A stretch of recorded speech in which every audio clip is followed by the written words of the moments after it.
Comme Olivier avec passion. C'est absolument formidable, ça se lit presque comme un roman policier. Et je voudrais remercier Thomas Piketty d'avoir mis surtout en ligne, je crois qu'Olivier n'a pas dit ça, mais c'est très important, d'avoir mis en ligne les données sous forme de tableaux et de graphiques qui permettent de faire beaucoup de choses avec ça. Moi, c'est deux remarques par rapport à la discussion là. J'ai une critique à te formuler, c'est une critique fraternelle et amicale. Et je crois que d'autres l'ont écrit, c'est simplement pour avoir ton sentiment par rapport à ça.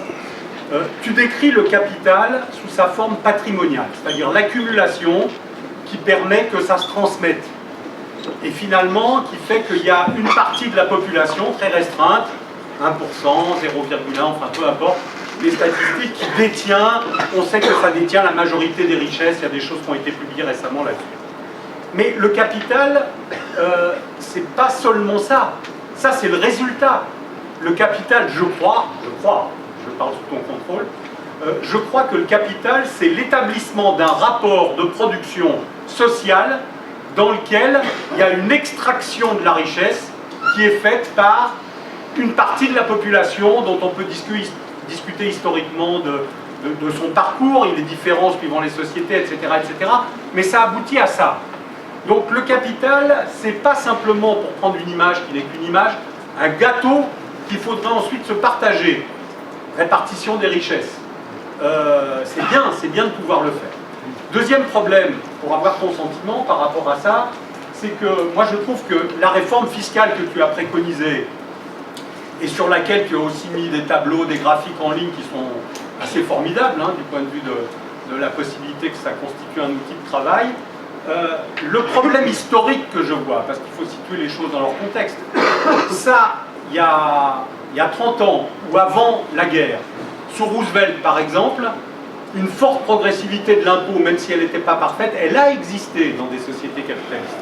Elle a existé pour des raisons qui étaient liées à l'histoire même de ce capitalisme-là et de ses besoins à l'époque.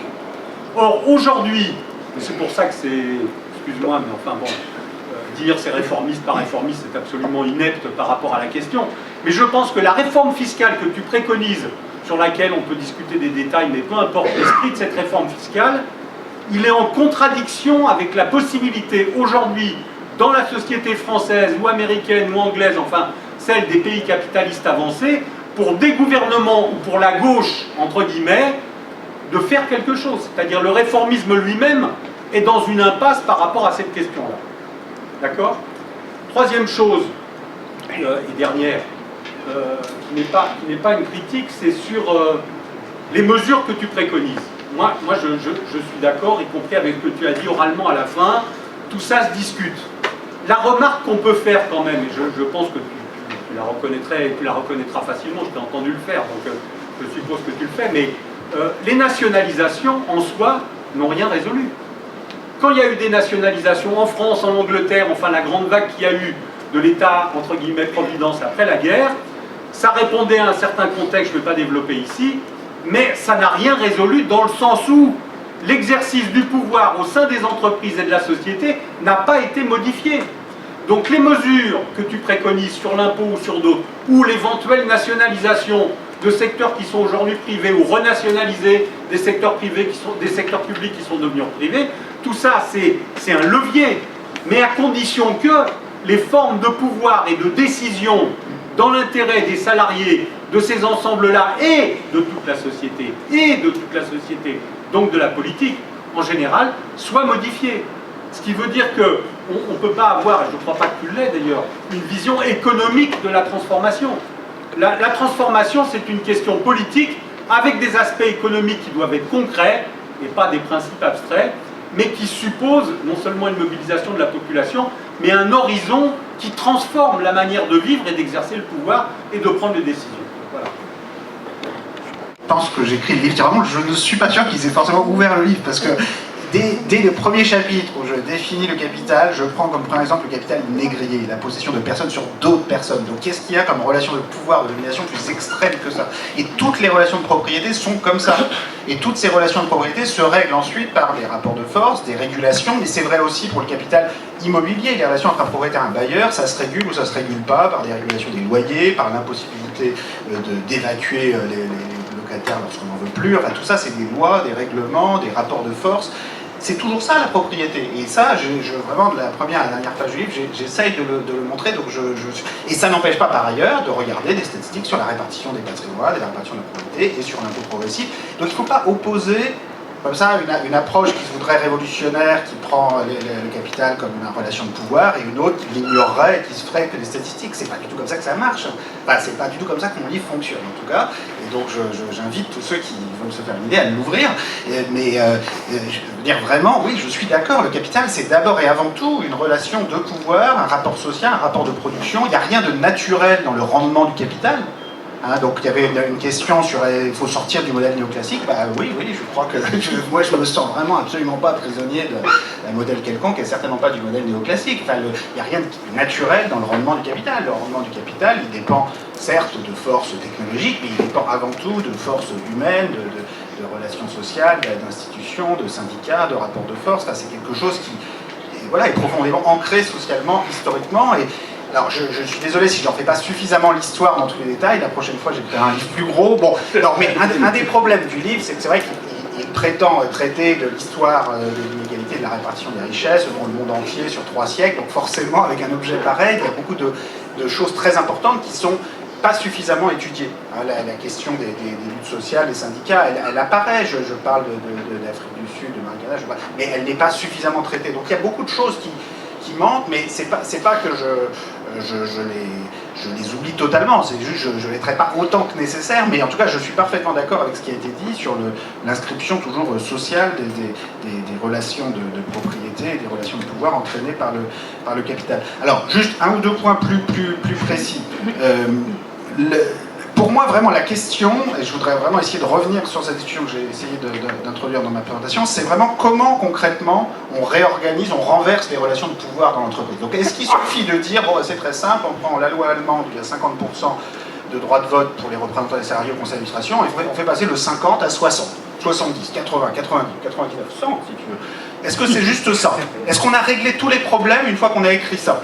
Je pense que c'est plus compliqué parce que, comme je le disais, il faut quand même que, au moins sur les entreprises jusqu'à une certaine taille, donc il faut la définir jusqu'à quelle taille, l'apport en capital individuel puisse quand même donner un peu plus de pouvoir. Peut-être pas trop non plus, mais c'est un équilibre subtil à trouver. Les relations de propriété, c'est des relations compliquées, qui sont des relations qu'on peut pas... Voilà, ceux qui ont voulu les résoudre de façon simple ont fait beaucoup de bêtises. Donc il faut quand même les reprendre à la base, y réfléchir à ces relations de pouvoir et voir les droits de vote. C'est quoi notre modèle idéal des droits de vote? On ne peut pas juste dire oh, bah, il y aura une grande assemblée générale comme ce soir et on se débrouillera, parce que c'est un peu plus compliqué que ça. Donc il faut y réfléchir et écrire ces droits de vote. Et moi j'aimerais vraiment savoir comment chacun voit cette question. Je suis sûr que quand on met 2 salariés dans le conseil d'administration, vous trouvez que c'est un gag et que ça ne sert à rien. Bon, mais alors combien? 50%, 80%, 90%? Est-ce qu'il faut quand même que l'apport en capital joue un petit peu, au moins jusqu'à une certaine taille d'entreprise? Comment on règle ce problème? Et quand est-ce qu'on l'écrit, cette solution? Parce qu'après tout, on ne sait jamais, ça peut aider de l'écrire pour arriver à la mettre en place. Donc voilà, moi c'est ça que j'aimerais débattre. Bon, après, est-ce qu'il y a des fuites de capitaux en Grèce? Oui, bien sûr, depuis le début de la crise grecque, il y a une hypocrisie invraisemblable, c'est-à-dire que la France, l'Allemagne, Bruxelles expliquent à la Grèce qu'il faut améliorer leur système fiscal et faire payer plus d'impôts aux riches grecs. Et oui, c'est une très bonne idée de faire payer des impôts aux riches grecs. Sauf que dans le même temps, les banques françaises et allemandes sont très contentes de recevoir les actifs financiers transférés par les riches grecs sans transmettre l'information à l'administration fiscale grecque. Et même la France et l'Allemagne sont incapables de faire payer un impôt correct aux plus grandes sociétés qui vont tranquillement au Luxembourg et rien faire payer. Donc on veut que la Grèce résout le problème que la France et l'Allemagne n'arrivent déjà pas à résoudre. Donc il y a une hypocrisie monumentale, et là la perte de temps des 6 derniers mois de négociation. Non, alors comment expliquer cette attitude? Je crois qu'il y en a qui pensent que finalement faire sortir un pays, ça va discipliner tout le monde. Bon, c'est une idée folle. Je pense que tout ça, ce serait le début de la fin de la zone euro. Bon, après on peut aussi dire que de toute façon c'est irrécupérable, donc autant voilà, mais moi je pense que c'est possible que de transformer là aussi les relations de pouvoir, cette fois-ci démocratiques, avec des institutions réellement démocratiques, permettant d'imposer au pouvoir des majorités populaires en Europe et en zone euro. Parce que se retrouver dans des petits pays où chacun se retrouve à essayer d'attirer les investissements vers lui, face à des marchés globalisés, un capital globalisé, les petites puissances publiques ont tendance à s'enfermer dans des stratégies consistant à devenir un paradis fiscal plus que le voisin, et c'est pas forcément, ça donne pas forcément des choses formidables. Sans compter que les forces du repli nationaliste, une fois déclenchées, personne ne sait très bien jusqu'où ils peuvent s'arrêter, et ce ne sera pas forcément de sympathiques militants comme Olivier qui seront en charge une fois que le démantèlement général de tout ça aura commencé. Donc voilà, tout ça me paraît extrêmement dangereux, et les apprentis sorciers au pouvoir en France qui, comme d'habitude, laissent tout ça couler dans l'improvisation la plus générale en disant on trouvera bien une solution au dernier moment, voilà, porteront une responsabilité historique extraordinaire si finalement tout ça, si finalement la Grèce est poussée à la sortie. J'ai sans doute pas répondu à tout.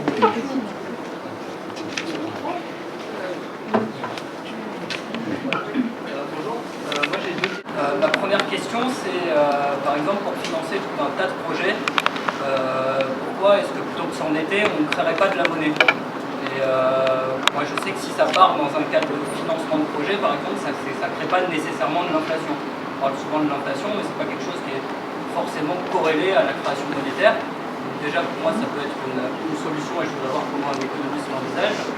Et d'autre part, il y a la notion aussi écologique qui n'est pas du tout présente dans le livre, et qui moi me fait poser une question sur le pouvoir de l'entreprise. C'est-à-dire que quand vous avez des actionnaires qui demandent 20-30% de rentabilité à très court terme, forcément il y a une production qui est accrue sur des temps très courts, alors que là on sait que sur le temps court et sur le temps encore plus long, il y a une catastrophe écologique qui se prépare.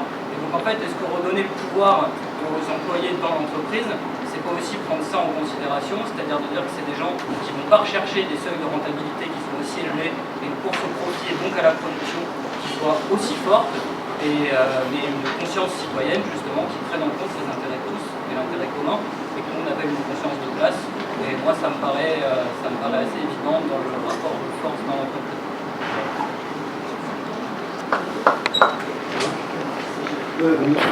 Moi, je pense que le capital, c'est pas qu'une question d'économie, et de répartition de richesse. Le capital a aussi besoin d'une idéologie. Et je ne sais pas si c'est assez abordé dans ton livre, je t'ai écouté souvent dans plein de débats, mais il n'y a pas souvent cette question d'idéologie. Le capital a besoin que les gens se bouffent la gueule entre eux. Il a besoin que les nationaux s'opposent à ceux qui ne sont pas nationaux. Il a besoin que les hommes s'opposent aux femmes, etc., etc., etc. Je pense que on ne peut pas changer, y compris cette question que tu dis. Moi, j'étais syndicaliste dans une entreprise, la Thomson, qui à l'époque avait été nationalisée par Mitterrand, effectivement, ça n'avait rien réglé. Ils avaient mis 2-3 actionnaires des syndicaux qui, eux, votaient tout exactement comme faisait le truc, etc. Et la répartition qu'il y avait, c'était un petit peu d'intéressement. Donc je pense que ça, tu l'abordes pas assez. Ensuite, moi je pense qu'il faut développer les termes autogestionnaires. Les livres disaient on produit, on vend on se paye. Et on se paye. Voilà.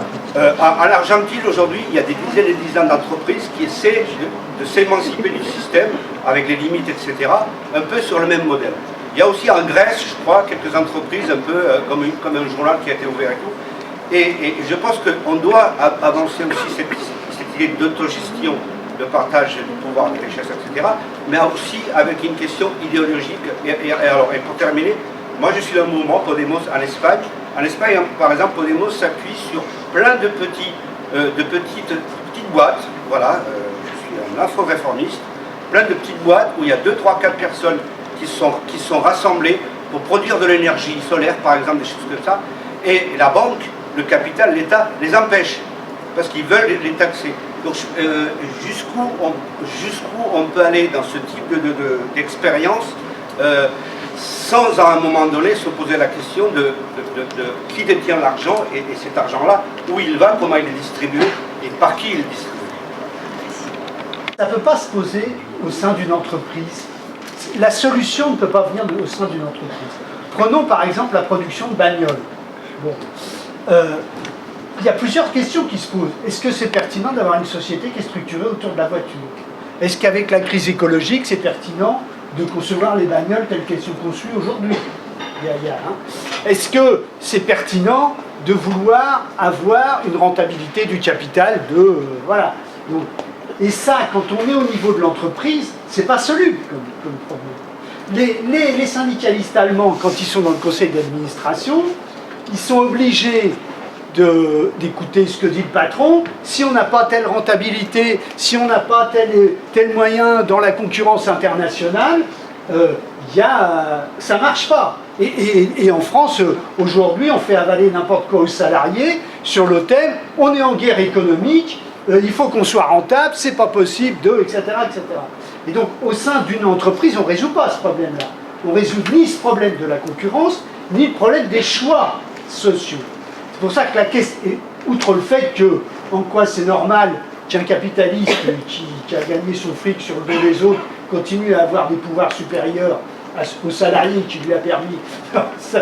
Mais au-delà de ça, du point de vue de la conception de la société que je pense souhaitable, il faut... La nationalisation en tant que telle ne résout pas le problème. C'est pas parce que les entreprises appartiennent à l'État qu'on a résolu la question. C'est par ailleurs...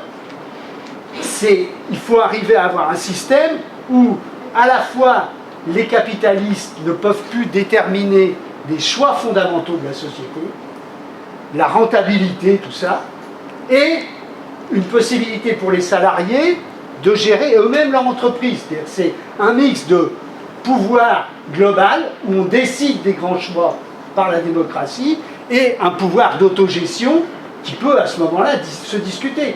Mais ce n'est pas la place de salariés dans le conseil d'administration qui règle la question, me semble-t-il.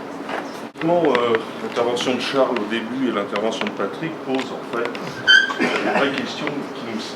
Il y a effectivement une discussion entre nous. Moi, personnellement, je ne suis pas centré sur la question de la répartition des pouvoirs dans l'entreprise. Je suis centré sur le fait que la situation de retour à une barbarie économique dans laquelle on est en train de rentrer est fondamentalement déterminée par un concept auquel nous tenons beaucoup qui s'appelle l'exploitation capitaliste. Et notre problème, c'est justement de nous attraquer à ça. Et de ce point de vue-là, par exemple, ce qui se passe en Allemagne ne nous fait pas rêver. Quand nous voyons par exemple un syndicaliste à la tête de Volkswagen, nous n'avons pas l'impression que ça ait remis en cause, ne serait-ce que d'un iota quelque chose qui est un système général auquel on ne peut que s'attaquer. Et de ce point de vue-là, en particulier dans l'industrie automobile, c'est la mise en concurrence des travailleurs allemands avec des travailleurs de pays où bien sûr les conditions d'exploitation sont beaucoup plus fortes, et avec tout ce que ça veut dire. Alors qu'est-ce que je voudrais dire à travers ça? Je veux dire qu'on ne peut pas évacuer la question politique, la question stratégique de la rupture avec l'économie de profit, et donc du gouvernement. C'est à partir de là que peuvent s'ordonner les questions, et c'est qualitativement différent. Ensuite, évidemment, la façon dont un gouvernement gère la production sont des choses tout à fait discutables, et je ne pense pas qu'on puisse rééditer l'expérience, le mode de gestion qui prévalait dans l'Union soviétique. Et ceci étant, la première des choses, c'est de poser la question de qui dirige et du pouvoir, parce qu'on ne peut pas l'évacuer, sinon on tombe dans autre chose. Et je voudrais vous faire une réflexion quand même, c'est que justement en Allemagne, où les syndicats sont quand même réputés pour leur modération extrême, ça a peut-être à voir justement avec ces traditions de cogestion extrêmement fortes qui règnent dans ce pays et qui ne me semblent pas avoir été capables de protéger les salariés dans la dernière décennie en particulier. Juste pour Olivier, parce que je ne suis pas militante MPA, par rapport à ce que tu as dit justement, tu as proposé,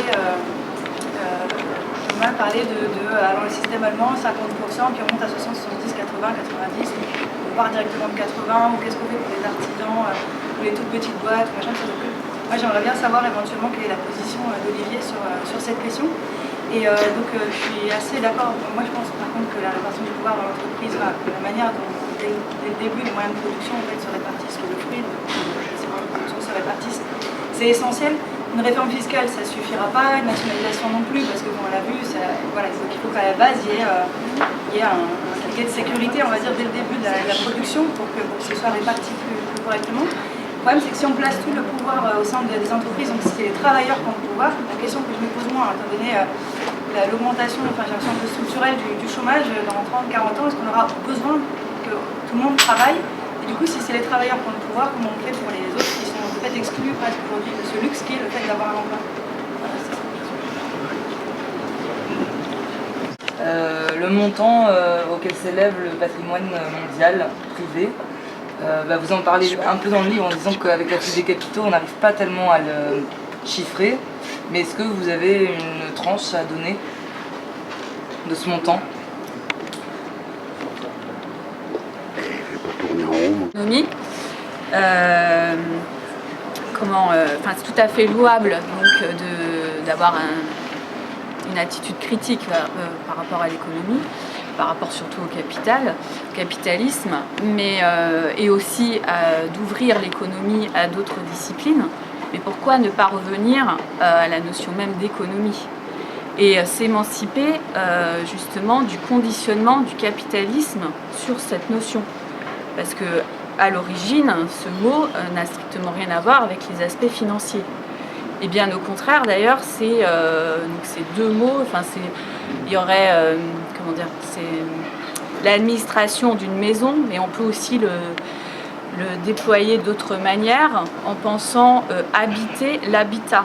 Là, on pourrait même penser à l'habitat en tant que planète et de comment justement on gère tous ensemble, comment on habite notre planète. Et là, on retomberait aussi sur des concepts écologistes qui du coup, seraient pas du tout, qui géreraient totalement différemment l'économie, la société, poserait des problèmes complètement différents. Et donc vous, en tant qu'économiste, par rapport justement parler, si je peux être révolutionnaire, est-ce que justement être révolutionnaire, c'est pas se placer directement à la racine du concept? Et d'ailleurs, ce terme, primitif d'économie, qui était sans donc, justement l'aspect financier, se retrouve dans la théologie. Quand on dit économie du salut. Économie du salut, ça veut dire plan de salut. Donc en fin de compte, c'est le plan comme projet de société.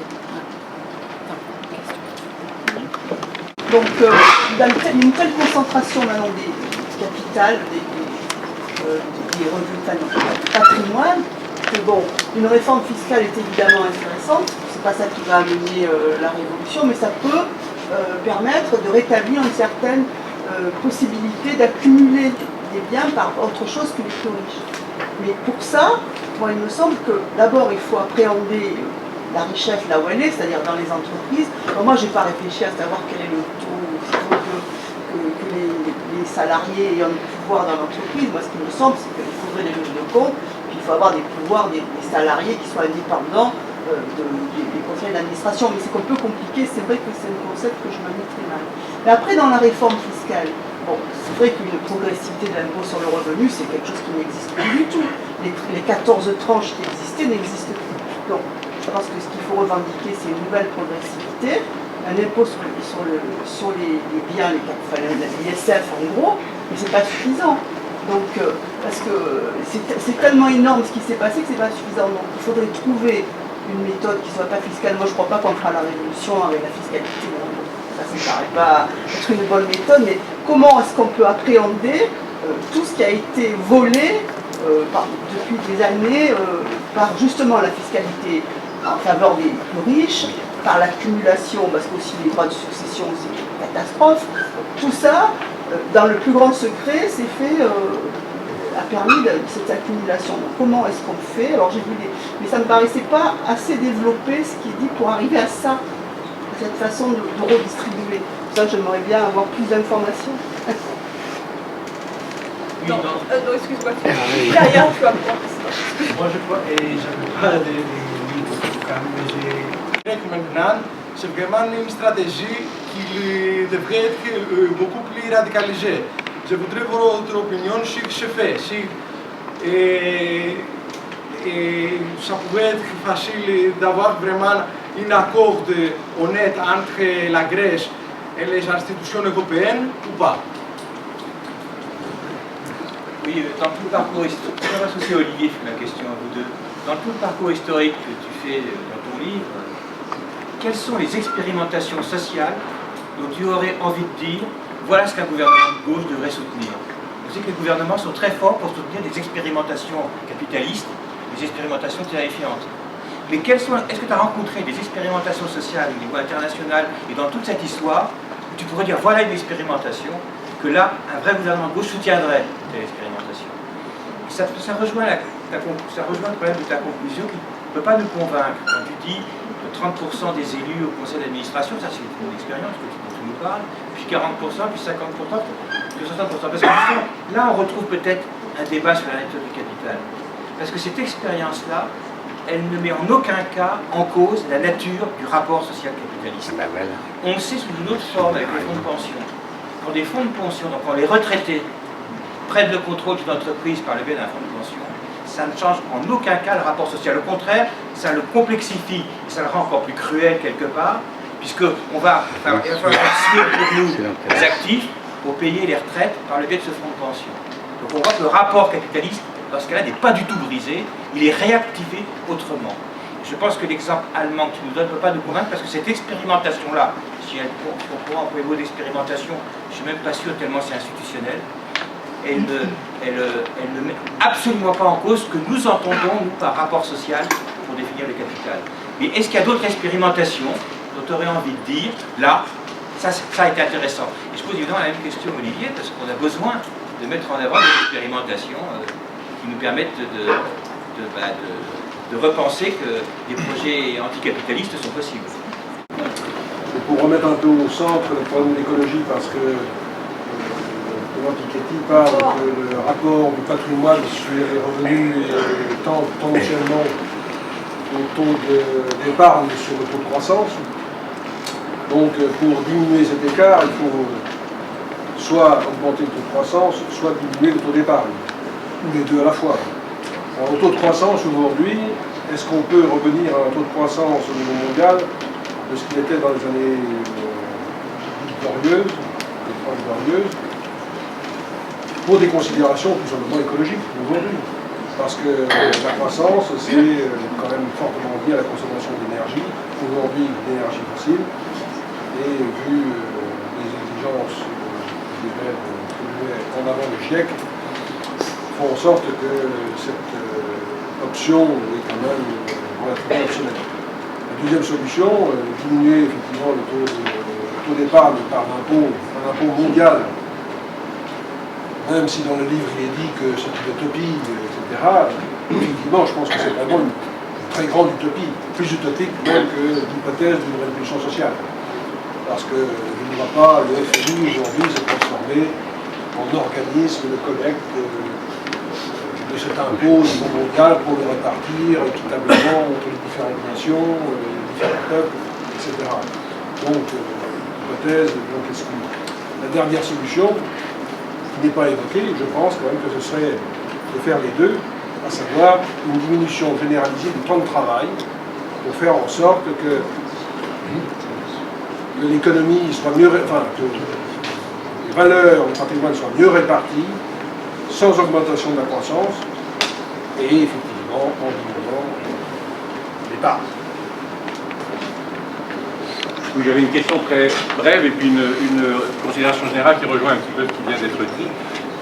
La chose très précise, c'est est-ce qu'on peut dire, est-ce que ça a un sens de se poser la question de savoir de quoi est faite la dette grecque? Si elle est faite d'épargne, annuler cette dette, ça veut dire qu'on ne peut plus emprunter. Parce que les gens, il faut traiter le problème des gens qui ont prêté et puis qui ne seront pas remboursés. Si elle est faite de création monétaire de la part des banques, c'est tout à fait différent. Mais est-ce que ça a un sens pour la dette grecque de diviser les choses comme ça? Et si oui, alors je ne comprends pas qu'on ne le fasse pas plus. Parce qu'on dit simplement annuler la dette. Annuler la dette, mais attendez, si la dette c'est mon fric à moi, je ne vais pas être content. Donc si c'est une dette due à une création monétaire, l'annuler, ça ne gêne personne. Parce qu'on n'a rien pris à personne. Non, mais les banques, mais c'est tout à fait autre chose que si c'est l'épargne, les fonds de pension dont on a parlé tout à l'heure. La considération générale, c'est que, et ça rejoint un petit peu des choses qui ont été dites là, c'est que si, enfin, dans une perspective révolutionnaire comme ça, il faut regarder par où sont les points de rupture, où sont les crises possibles, les discontinuités. Il ne faut pas imaginer un monde qui prolonge de façon continue, comme ça, une évolution lisse, mais où sont les ruptures? Et les ruptures, je pense, elles sont effectivement dans le rêve d'une croissance infinie dans un monde fini, dans le mur des ressources, le mur de l'énergie, c'est pas pour demain, mais si on envisage les décennies qui viennent, c'est ça. Et les conséquences du réchauffement climatique. Donc on ne peut pas envisager sérieusement l'avenir de l'humanité si on ne place pas ça au centre de la réflexion, même si ça n'est pas directement politique. Mais c'est quand même une notion sur laquelle on bute, quelle que soit l'opinion qu'on a, par rapport à l'idée qu'on s'en fait. On aborde beaucoup de sujets différents. Je voudrais insister sur deux aspects. L'exemple de la Grèce. Pourquoi le programme sur lequel a été élu Syriza n'est pas applicable aux yeux de la Troïka? C'est directement politique. Parce que le programme sur lequel a été élu Syriza représente pas des sommes colossales aux yeux même du capital européen, même aux yeux du capital allemand, du capital français. C'est politique. C'est qu'il ne faut absolument pas leur donner raison. À telle enseigne que vous voyez dans les négociations en cours, on atteint des paramètres complètement délirants, où là maintenant on va dire aux pensions des plus pauvres, vous ne toucherez plus les 200 €, c'est-à-dire c'est l'humiliation. On veut donner un exemple en disant ce n'est pas possible. C'est-à-dire que là en l'occurrence, la moindre piste d'alternative possible n'est pas acceptable. Et je crois que là on est directement, on ne peut pas le comprendre en temps. Alors c'est en écho à ce que disait Charles tout à l'heure, c'est-à-dire le problème de réforme même partielle aujourd'hui qui est posé dans le cadre du système capitaliste. C'est-à-dire que, et qui rejoint un peu ce que je disais tout à l'heure, c'est que le système capitaliste est en crise, il est dans sa crise de surproduction, de suraccumulation, il est travaillé par ses propres contradictions, et du coup, lâcher du lest en ce moment, c'est inacceptable. Et je pense que c'est un problème politique qui est encore plus présent qu'avant, et je le dis pas tant pour traiter du passé, mais pour voilà, ce qui est en cours, en Grèce ou en Espagne. C'est le problème politique. La moindre mesure partielle, c'est la confrontation radicale. Et pas du fait d'ailleurs forcément des exploités, des opprimés ou de ceux qui veulent s'émanciper, parce qu'en face, il y a un mur et on ne peut pas le comprendre autrement, je pense, que par la volonté politique de donner un exemple.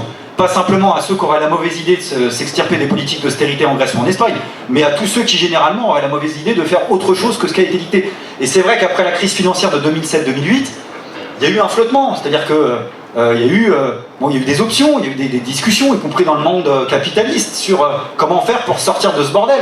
Il y a eu même l'illusion qu'à un moment donné, l'intervention étatique, elle n'était pas complètement exclue. Et ils ont fait un choix. Un choix qui est acté. Et je crois qu'on ne peut pas d'ailleurs comprendre la politique du gouvernement français si on ne comprend pas ça. Ils iront jusqu'au bout. C'est une nouvelle vague de politique libérale comme on a connu au début des années 80 pour cette raison-là, parce que c'est l'option politique et idéologique qu'ils ont choisie. Alors du coup, en effet, derrière ça, toutes les questions politiques sont explosives. Et la question de l'annulation de la dette grecque, elle est explosive. C'est-à-dire que là, quand on voit que quelques jours avant l'élection de Tsipras, la Banque Centrale Européenne avait mis, en termes de la pure création monétaire, plus de 1100 milliards d'euros pour racheter des titres privés ou publics. Donc il n'y a rien, c'est fabriqué ex nihilo, il n'y a rien qu'empêche la Banque Centrale Européenne de racheter la dette grecque. Rien. Si ce n'est un choix politique. C'est de dire, on peut vous la racheter, mais attention. La contrepartie, c'est les plans d'austérité, c'est les mémorandums, etc., etc. Donc là, on est... et c'est pour ça que la transparence, de ce point de vue-là, ouais, elle a un sens politique, y compris vu d'ici, parce que la petite musique qu'on entend ici en France, c'est que le non-remboursement de la dette grecque coûterait énormément aux contribuables français. Et ça, on l'a tous entendu autour de nous. Voilà, les 700, 600, 800 euros, je sais pas, bon, ce qui ne correspond pas à la réalité des circuits financiers, mais qui est du venin, parce que quelque part, ça prend, on le sait. Donc de rappeler que les banques françaises, y compris, se sont gavées là-dessus, que le fisc français gagne encore aujourd'hui un peu sur la dette grecque, voilà, avant que ça nous coûte quoi que ce soit, c'est des choses qu'on a intérêt à faire ici et maintenant. Sur la deuxième chose, sur les questions de propriété, il y a plusieurs questions qui ont été posées, alors c'est un sujet en tant que tel, et nous on a beaucoup de questions, on n'a pas forcément des réponses sur tous les sujets. Je dis ça pour ceux qui continueront à nous cataloguer dans des piètres réformistes qui n'ont pas de solution révolutionnaire à tous les sujets, mais c'est pas grave, on l'assume, c'est pas un souci. Pour nous, quel que soit le terme, autogestion libertaire, communisme, socialisme, ça n'a jamais été la socialisation des salons de coiffure. Ça n'a jamais été la nationalisation des plus petites entreprises, ça n'a jamais été ça. C'est reprendre la propriété des grands moyens de production, de fabrication et de communication. C'est ça la question politique qui est posée. Voilà, et il y a des économistes comme François Chenet qui ont insisté là-dessus. C'est-à-dire la notion de propriété complètement galvaudée, on met à pied d'égalité la propriété à usage individuel, personnel, à pied d'égalité avec la propriété privée des grands moyens de production. C'est-à-dire, Le fait que ce qui est produit par la majorité de la population est volé par une infime minorité. Et ça, c'est pas la même histoire. Donc toutes les questions qui poussent, et il y a des expériences, d'ailleurs je crois que, enfin, comment dire, ça s'invente pas dans une bulle abstraite de réflexion, même les plus géniales. C'est d'abord des expériences concrètes. Donc je pense qu'il faut suivre de près toutes les expériences autogestionnaires, toutes les expériences qui posent des questions de propriété, parce que ce que tu dis est vrai, même dans le cadre de l'actualité sociale, il y a de nombreuses boîtes aujourd'hui qui résistent à des plans de licenciement qui très vite se posent la question de faire autrement. De projets de scope, etc. Alors dans les limites de cadre du système, mais c'est une question politique qui vient très rapidement à l'ordre du jour. Donc la question qui est posée, c'est quoi? C'est que quand on veut inventer, alors au-delà, c'est qu'il y a deux obstacles majeurs. Un, c'est le crédit et la banque. Le capital se rappelle à vous par ce secteur-là. Et ça, c'est une question qui est posée. Est-ce que oui ou non, on s'approprie ce secteur-là? Voilà. Ça, c'est une question clé, essentielle. Est-ce qu'on établit un monopole public dans l'activité du secteur et du crédit pour, voilà, changer potentiellement de logiciel? Parce que la question qui est posée, et c'est le deuxième obstacle, alors qui est rappelé avec encore plus d'acuité par la crise écologique, mais c'est qu'en effet, on ne peut pas décider en autarcie simplement au sein des entreprises. Pour nous, la notion large du pouvoir des travailleurs, c'est pris au sens large, ça va au-delà des entreprises. Parce qu'évidemment, il y a des problèmes que tu dis par rapport à l'écologie, par exemple, mais qui sont même plus larges, c'est le problème de la démocratie. Nous, on veut changer de logiciel, c'est-à-dire qu'on veut pouvoir discuter en amont de ce dont on a besoin dans le cadre de la société pour établir après coup la fabrication des richesses dont on a besoin. Et ça, on ne peut pas le faire simplement conseil d'administration par conseil d'administration, et pas simplement en assemblée générale, mais c'est aussi par un nouveau type de démocratie. Donc pour nous, les deux, les questions de propriété et les questions de démocratie sont complètement imbriquées. Alors maintenant, les expériences dans le passé ou en cours, on pourrait développer, mais moi je vais prendre un seul exemple. Je t'ai posé la question à dessein de propriété, parce que là c'est un enjeu, c'est la sécurité sociale, qui n'est pas un îlot d'autogestion socialiste, sinon ça serait, qui a été largement bureaucratisé, largement galvaudé, largement dénaturé, parce que les élections qui avaient lieu n'ont plus eu lieu, parce qu'on est passé de représentants de cotisants qui étaient majoritaires au paritarisme, et puis finalement on arrive à la solution qu'on connaît actuellement, un système complètement tétanisé. Mais là, ce qui est en cours, et la bascule, ça a été la CSG. La bascule, ça a été la CSG. Et là, en ce moment même, on est en train de changer de mode de financement de la sécurité sociale. Où petite touche par petite touche, on est passé d'un système de sécurité sociale au début des années 80 à plus de 90%, la sécurité sociale était financée par les cotisations sociales, à un modèle où, bon an, mal an, ça va être bientôt la fiscalité qui va financer majoritairement la sécurité sociale, donc à travers ça l'État.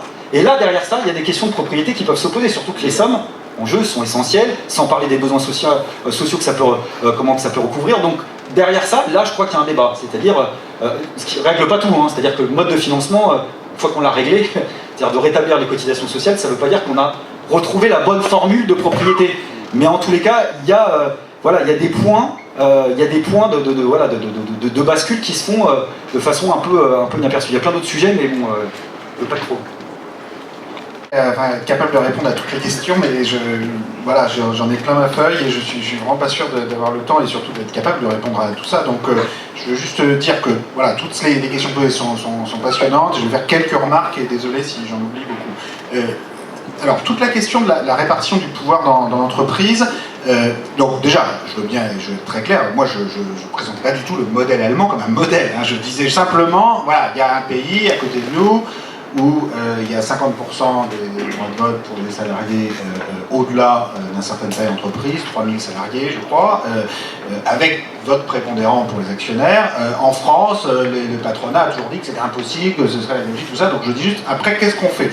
Et je ne présentais certainement pas ce 50% comme un modèle à suivre, je disais juste, est-ce qu'il faut aller à 60%, 70%, 80%, 90%? Pour quelle taille d'entreprise? Donc Olivier disait, pour les petites entreprises, peut-être que non, peut-être que celui qui a apporté le capital, il devrait quand même avoir plus de droits de vote, si j'ai bien compris, mais je trouve que ça, il faut le préciser, c'est-à-dire jusqu'à quelle taille d'entreprise l'artisan conserve le contrôle, parce qu'après, quand ça devient vraiment un très gros artisan, donc à partir de quel moment, toutes ces questions-là, je pense qu'elles doivent être traitées. Mais par ailleurs, même si on arrivait à être d'accord sur les seuils, etc., et le 80% ou le 90%, je suis aussi d'accord avec les remarques qu'on a faites sur le fait que ça ne réglerait pas en soi, ça suffit pas, parce qu'il y a beaucoup de questions. Alors, il y a la remarque sur les chômeurs, qui je pense est très importante, c'est-à-dire que, bon, très bien, mettons 100% des droits de vote pour les travailleurs, quid de ceux qui n'ont pas d'emploi? Et est-ce que peut-être ceux qui ont un emploi, est-ce qu'ils vont toujours prendre les meilleures décisions d'organisation du travail pour ceux qui n'en ont pas? Peut-être pas. Donc je pense que ça c'est une vraie question qu'il faut prendre en compte. Autre remarque, moi je me sens aussi tout à fait en phase avec ça, c'est que même si on a 100% du pouvoir pour les salariés, le simple fait d'opérer dans des entreprises à un niveau éventuellement pas très important et d'être dans une concurrence les uns contre les autres, et évidemment les pays les uns contre les autres, est-ce que ça suffit pour tout résoudre? Non. Donc c'est pour ça qu'on a aussi besoin de l'État, enfin d'une puissance publique en tout cas, qui va organiser, fixer un cadre commun, éventuellement l'organisation par secteur industriel.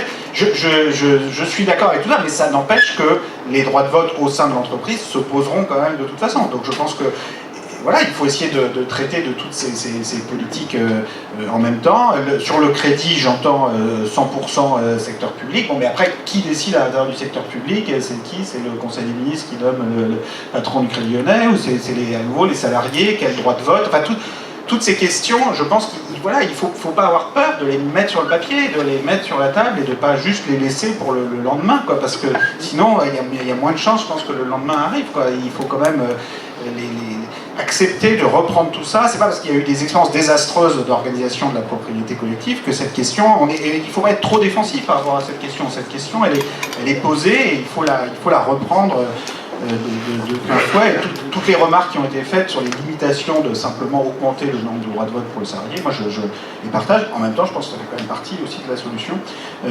Et vraiment, je ne considère absolument pas l'Allemagne et Volkswagen comme un modèle. Hein. Je dis juste, voilà, ça fait partie des choses qui existent dans le paysage. Allons plus loin, faisons autre chose, appuyons-nous là-dessus.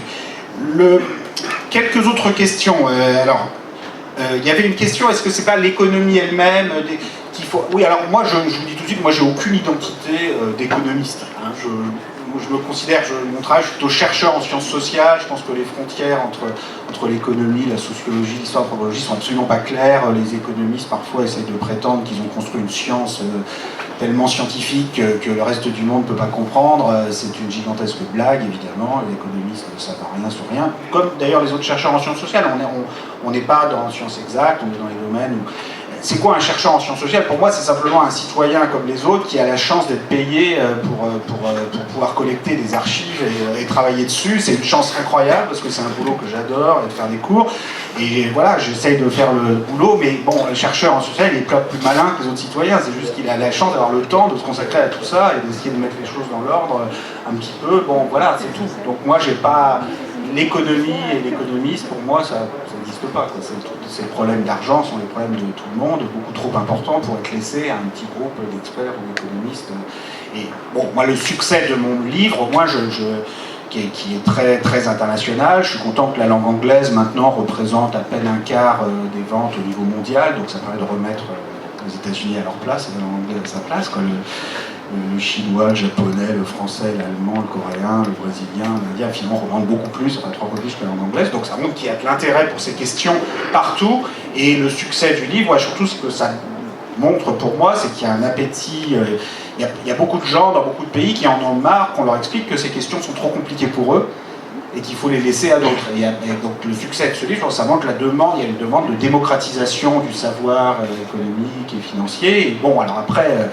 Ce n'est qu'un livre, mais je pense que la démocratisation du savoir, ça peut contribuer à la démocratisation tout court de l'économie elle-même, de la société. Bon, mais voilà, ce n'est qu'un livre. Moi, je compte pas. On n'écrit pas un livre pour les responsables politiques, les gens qui le gouvernent, qui de toute façon, apparemment, ne lisent pas de livres et sont en plus fiers de ne pas en lire.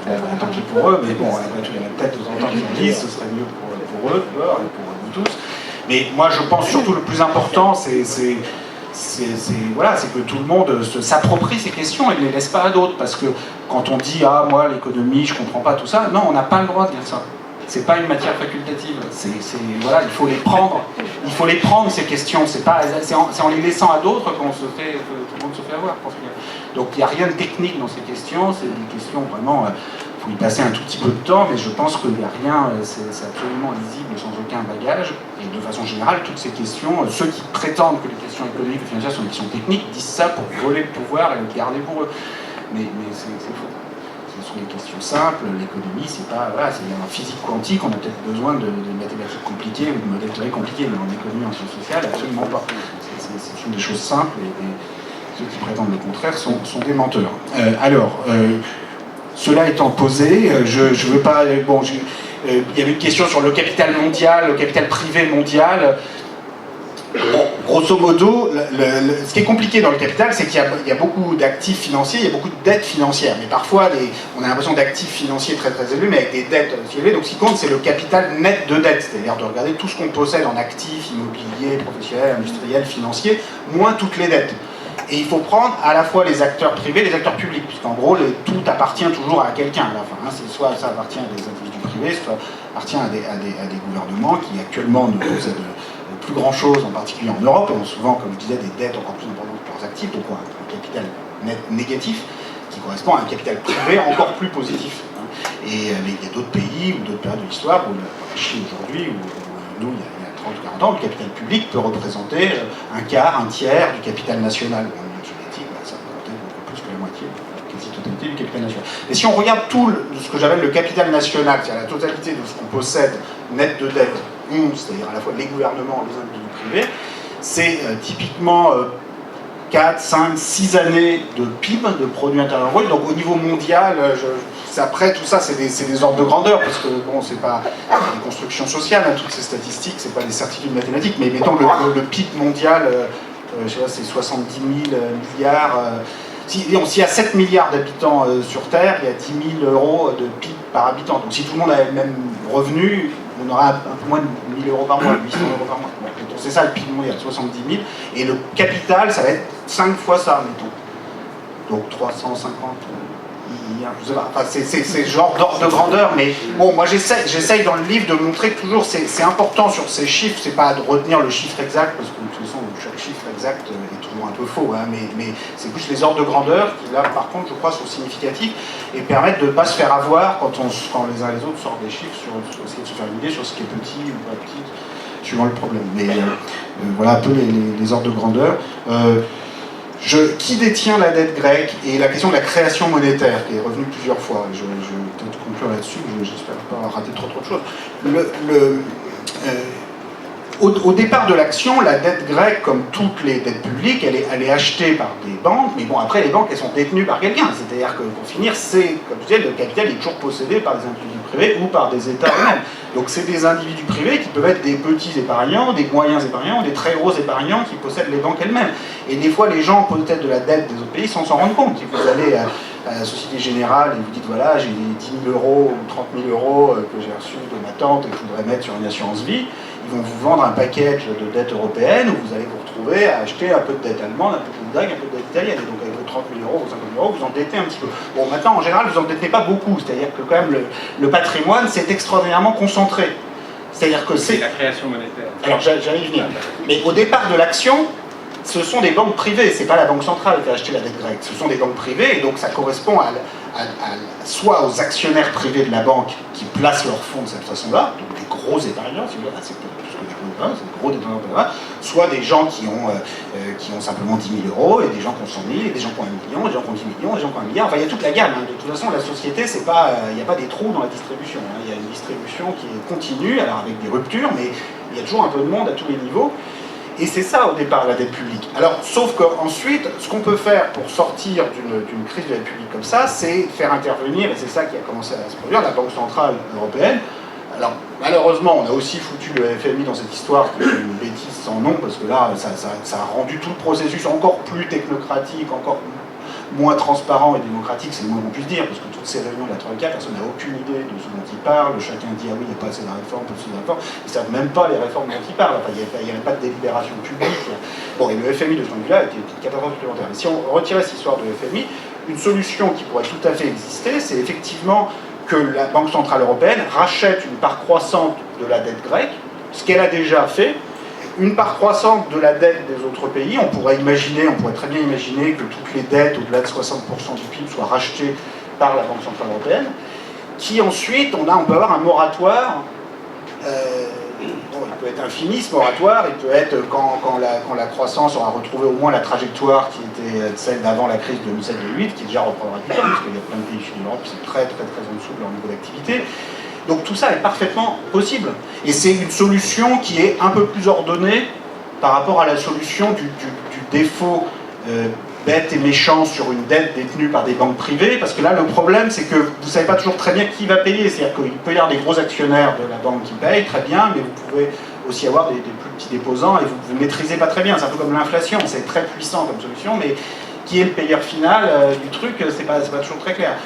Donc là, je pense que ce serait techniquement parfaitement possible sur la Banque Centrale Européenne. Et le plus absurde dans cette histoire, c'est que cette dette, globalement, on la détient nous-mêmes. Enfin, c'est-à-dire que ce sont les pays... Parfois, on essaye de se faire croire en France qu'on est détenu par le reste du monde, par l'émir du Qatar ou la Banque de Chine, ou je sais pas quoi. Bon, alors peut-être qu'un jour on en sera là à force de toutes ces politiques d'austérité lamentables en zone euro, mais on n'en est pas là du tout pour l'instant. C'est-à-dire que globalement, les pays riches sont riches. Les pays européens en particulier détiennent en actifs. Si on prend tous les résidents privés, gouvernements, entreprises des pays européens, détiennent dans le reste du monde plus d'actifs financiers que le reste du monde dans le en Europe. C'est de l'Afrique ou des pays du monde pauvre qui sont détenus en partie par le reste du monde, mais les pays européens.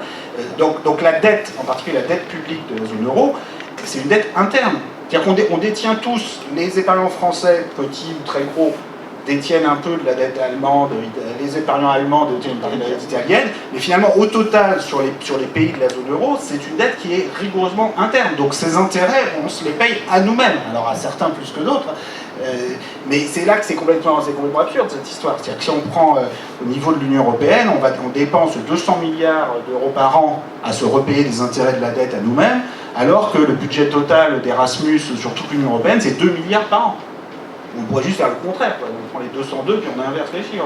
Et ça, on fait un moratoire sur les publics, ça se fait. Alors on peut faire une solution entre les deux, j'en sais rien, il y a plein de solutions derrière, mais l'idée qu'on ne peut rien faire par rapport à ça est fausse, et évidemment la création monétaire est une partie de la solution. À ce stade, le risque, c'est pas l'hyperinflation. On voit bien que juste recréer un peu d'inflation en zone euro, c'est très difficile, parce qu'on est dans un contexte de concurrence internationale, notamment de pression sur les salaires à la baisse, qui fait qu'on est quand même très loin de rentrer dans une bulle inflationniste et une spirale prix-salaire qui deviendrait dangereuse. Après, si c'était le cas, si vraiment l'inflation dépassait 5%, on pourrait se reposer la question d'une solution plus fiscale avec un impôt sur le patrimoine privé des détenteurs les plus importants de dette publique pour réduire la dette publique. Mais on n'en est pas là du tout pour l'instant. Et je pense qu'une solution en partie monétaire via la Banque centrale serait objectivement la bonne solution, et c'est vraiment l'aveuglement idéologique. Et là, je voudrais conclure, en fait, je suis tout à fait d'accord avec ce qu'a dit Olivier sur l'attitude de punitive par rapport à la Grèce et Syriza, c'est-à-dire qu'il y a vraiment une volonté des gouvernants européens de vouloir punir les Grecs d'avoir fait ce choix politique, pour surtout montrer aux Espagnols de Podemos et les autres, surtout ne faites pas la même chose. C'est clair, il y a ce jeu qui s'est joué depuis la fin janvier en Espagne, où vraiment le but c'est de dire, voilà, regardez, l'Espagne va se retrouver dans la même situation que la Grèce, donc il faut absolument punir la Grèce, il faut surtout que ça ne marche pas en Grèce pour que les Espagnols ne votent pas Podemos. Alors c'est là que je pense que c'est quand même important quelque part les élections, même si c'est pas tout, parce que je crois quand même qu'un renversement politique en Espagne aurait un impact quand même important, parce que l'Espagne c'est quand même autre chose que la Grèce en termes de taille de l'économie européenne, et ce sera beaucoup plus difficile y compris pour Hollande, de dire ah bah non, rien à faire, rien à changer, j'ai fait les bons choix avec le traité budgétaire européen de 2012, on change rien, tout va mieux. Mais bon, quoi qu'il ait quand même parfois de la persévérance dans ses choix. Mais enfin, disons, ce sera beaucoup plus difficile s'il y a un renversement politique en Espagne à la fin de l'année. Merci beaucoup. Donc pour l'émancipation qui a donc organisé ce débat est une association qui n'a pour vivre, comme on dit habituellement, que le soutien de celles et ceux qui pensent que c'est important que ça puisse continuer. Donc vous avez deux solutions pour les adeptes du virtuel. Il y a un site qui s'appelle Pour l'émancipation, tout attaché, voilà, sur lequel vous pouvez retrouver l'ensemble des débats que nous avons organisés, et puis vous pourrez bientôt retrouver celui-là, voilà, et donc sur lequel vous pouvez souscrire directement en ligne.